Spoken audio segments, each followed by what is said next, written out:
Thank you. Ah, So, hmm. so the Buddha organized the path to liberation as the Noble Eightfold Path. And one part of that path is ethical conduct or SILA, the training of right speech, wise action, and wise livelihood. And it's how the Dhamma meets us in daily life, especially when harm, fear, and pressure are already present. Um, but before we talk about the ethics of it all, the right and wrong, the speech and action, power and responsibility, I actually want to begin in the body. So right now, just it's an invitation. Um, just notice what's it like to be here, wherever you are. What's it like to be here? Not what you think about the world, not your opinions, but just your body as it is. Is there tightness there? Or is there contraction there? Is there fatigue? What's there? And whatever it is, makes sense, right? This is the experience that's actually happening, right? And oftentimes what I've noticed in my own body, there's a slight undertow, I believe, of a particular kind of exhaustion and tiredness and contraction, right? We're living in a time of upheaval, a time marked by uh, deportations, by families being taken apart, by executive cruelty, by this what seems like a growing culture of cruelty, by the expansion of authoritarian power. And the body knows this long before the mind. The Buddha didn't teach ethics for calm times. He taught Sila for moments exactly like this.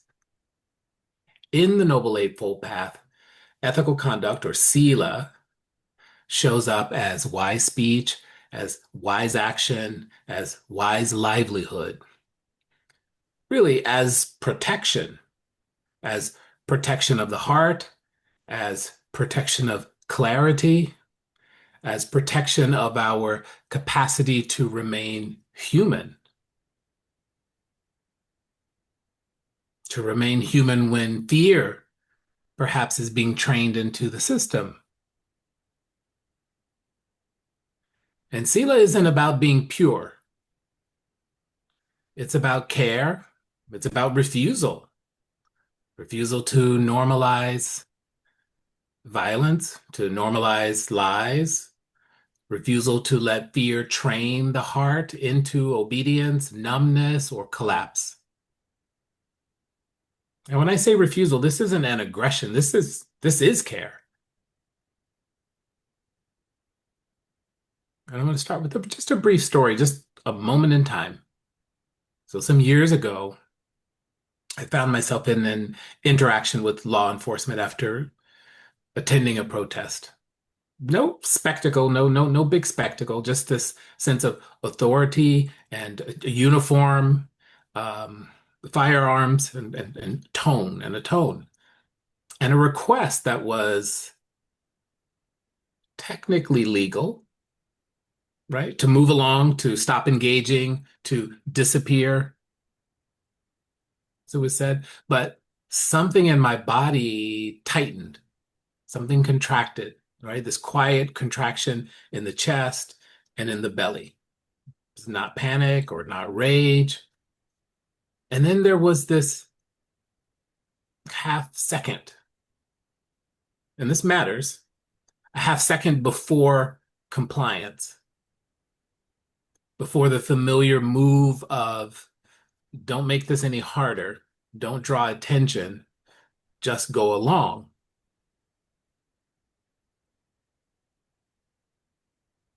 Well, in that half second, the Dharma showed up. as a question in the body. If I cooperate with this, what happens to my heart?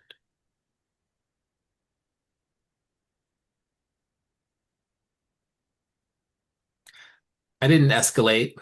I didn't insult. I didn't perform courage or heroics.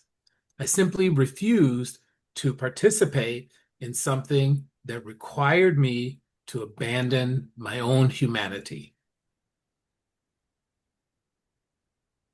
Right? This was small and ordinary, and it changed nothing about the system,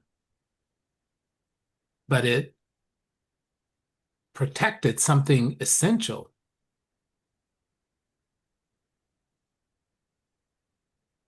And I want to say this skillfully or carefully. I've met people who've acted bravely and people who've froze. And the Dharma has plenty of room for both. The Dharma can hold all of that. What matters is that we don't actually stop loving ourselves or each other in the learning, in the process. I'm pretty certain that shame does not lead to clarity.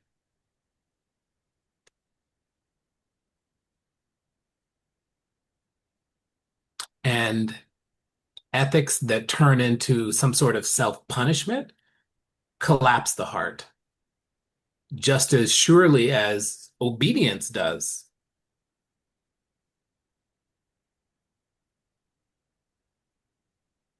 As a follow-up or a different story, there's this someone that I know. Her name is Mariella. She's an Afro-Latina woman from South America. She lived in the United States for 45 years. And she built a life in the Bronx. She cleaned houses. She worked as a nanny. She took night classes to learn how to be a CNA nursing assistant. Then earned that certification and then earned a degree in this nonprofit management, later working at a couple of different nonprofits and eventually becoming a director of a nonprofit. She paid taxes. She bought a house, had a mortgage, had children, raised them. And earlier last year, getting close to a year from this time, she crossed into Canada to visit family for a few days. And she'd done this many times over the years, no problem. And this time, if you recall, something changed.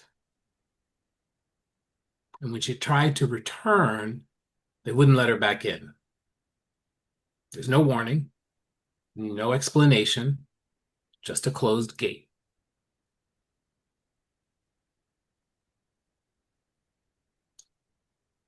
She wasn't deported.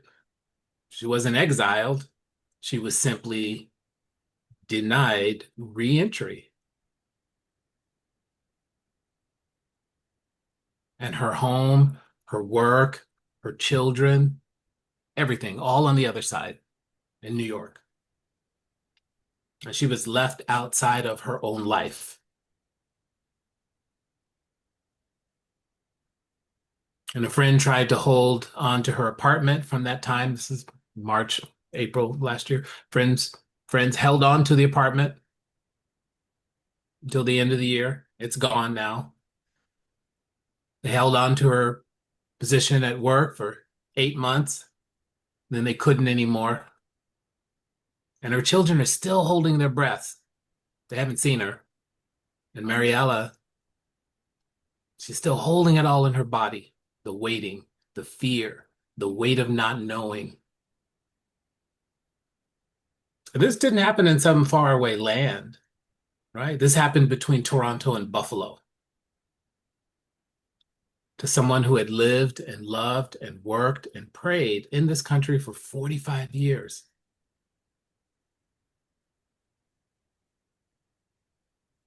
And perhaps this is just what happens when cruelty becomes bureaucratic, when compassion no longer fits inside the policy manual.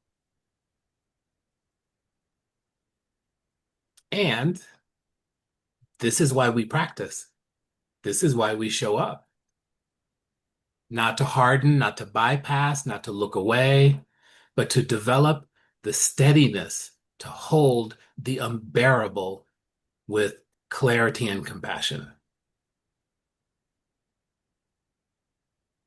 And we don't even need to know Mariella's full immigration status to know that she's human, to know that this is suffering, to know that this should never be normalized.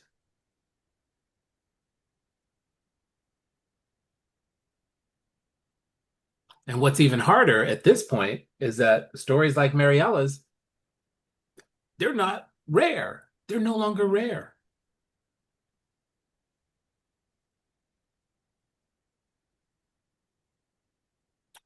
The Buddha was exquisitely clear about this. Harm does not only operate through laws or weapons, it operates by wrong view training of the mind.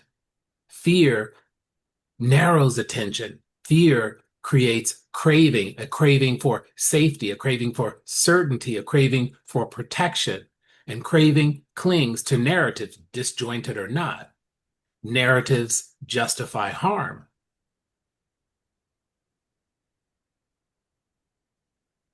Dependent origination under pressure. Contact, feeling tone, fear, craving, clinging, action. And when this chain is unexamined, ordinary people, people with roles and responsibilities, jobs, families, credentials, can be recruited into extraordinary harm.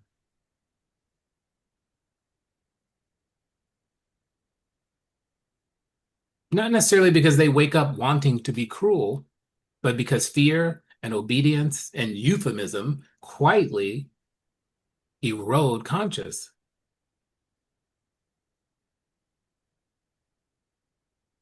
And here's the good news. Every time we pause, instead of reacting, we're strengthening a habit of non-harm. Every time we pause instead of reacting, we're strengthening a habit of non-harm, right? This isn't abstract, it's repetition. This is actually how the heart is trained.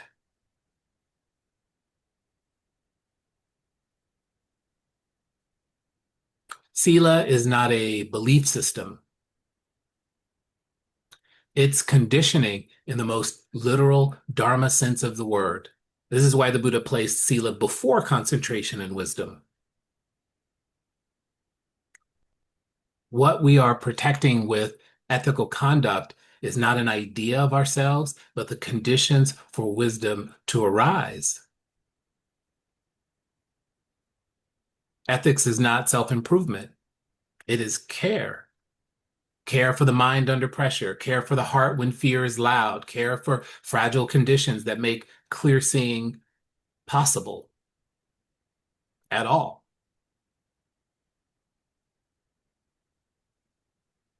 And the Buddha speaks about this in the Sutta Nipata. The Buddha speaks directly to this. Fear results from resorting to violence. Paraphrasing, fear results from resorting to violence. Just look at how people quarrel and fight. But let me tell you now of the kind of dismay and terror that I have felt. Seeing people struggle like fish writhing in shallow water with enmity against one another, I became afraid. And at one time, I had wanted to find some place where I could take shelter, but I never saw any such place. There's nothing in this world that is solid at its base, and nothing a part of it that is changeless.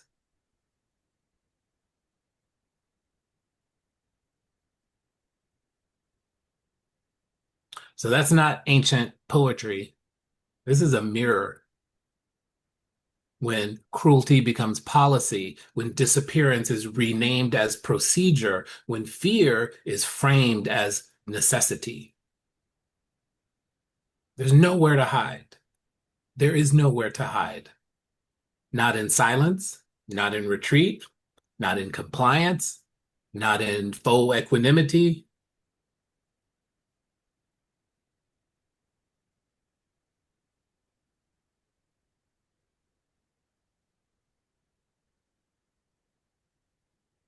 Why speech is a part of that ethical conduct of the Noble Eightfold Path the Buddha taught is speech that is truthful, timely, beneficial, and rooted in care. It doesn't mean say it nicely, and it doesn't mean stay silent.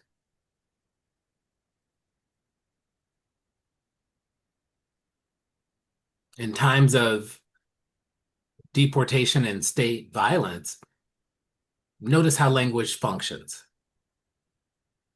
Notice how language functions. People become categories. Fear becomes strategy. Cruelty becomes process, right? This is not neutral speech.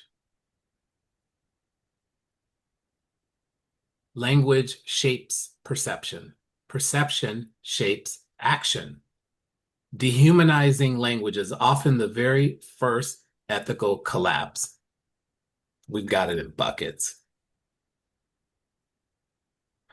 Wise speech is the care, refusal, and resistance to let lies sound reasonable.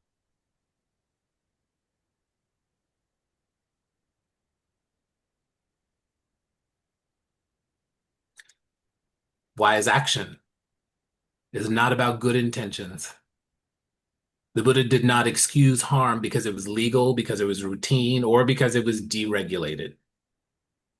Actions that terrorize, separate families, or return people to danger create suffering, regardless of motive.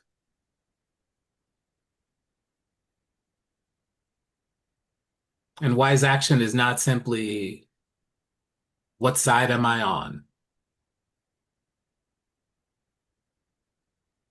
It's the discipline of not becoming what I oppose.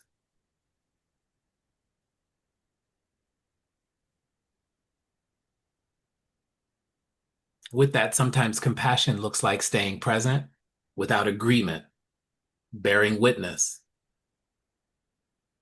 It looks like not disappearing. It looks like not bypassing. It looks like letting our no be clear, right? No theatrics, no cruelty, no collapse, just clarity held with care.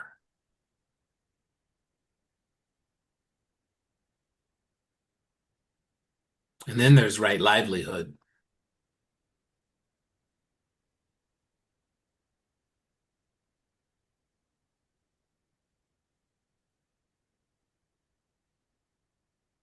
Sometimes it feels like it's the one that oftentimes is most confronting teaching, right? The Buddha warned against livelihoods that depend on violence, livelihoods that depend on coercion, deception, or the suffering of others. And not even as some condemnation, but as cause and effect. It's karma. What we do repeatedly, we become. Work that requires suppressing empathy, ignoring grief, or inducing fear radically reshape the heart.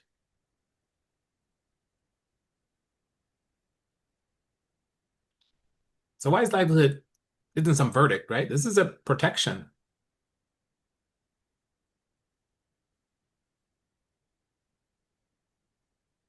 So pause for a moment again and feel your feet or hands, feel your seat, cushion, and see if you can notice one place in the body that feels even slightly supported. One place in the body that feels slightly supported. Doesn't matter what it is, how small it is.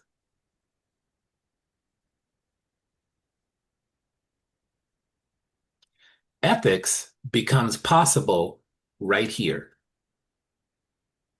right there, before speech, before action, before collapse.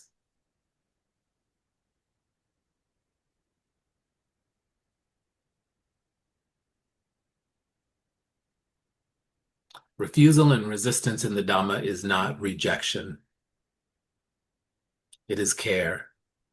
Care that says, I will not abandon my heart. I will not abandon my heart in order to belong. I will not harden in order to feel safe. I will not ignore in order to feel safe. Right? This isn't a solo act, too. There is refuge in Sangha, one of the triple gems. We need one another to remember who we are when fear is loud.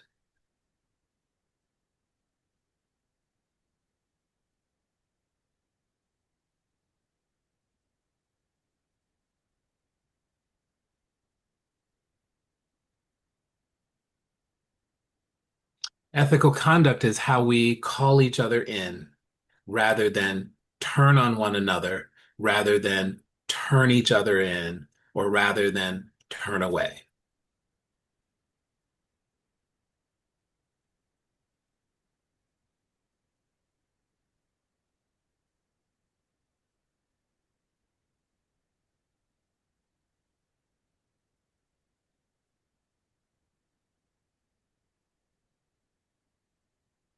We are allowed to be tired. We are allowed to grieve. We are allowed to feel anger. And we don't have to abandon our hearts. And may our speech tell the truth. And may our actions protect life. And may our livelihoods not depend on suffering. And may we learn to refuse harm without becoming cruel. And may this very ordinary practice of ours, this steady human care and refusal, be strong enough to last. Because we are being tested, and the practice is being tested.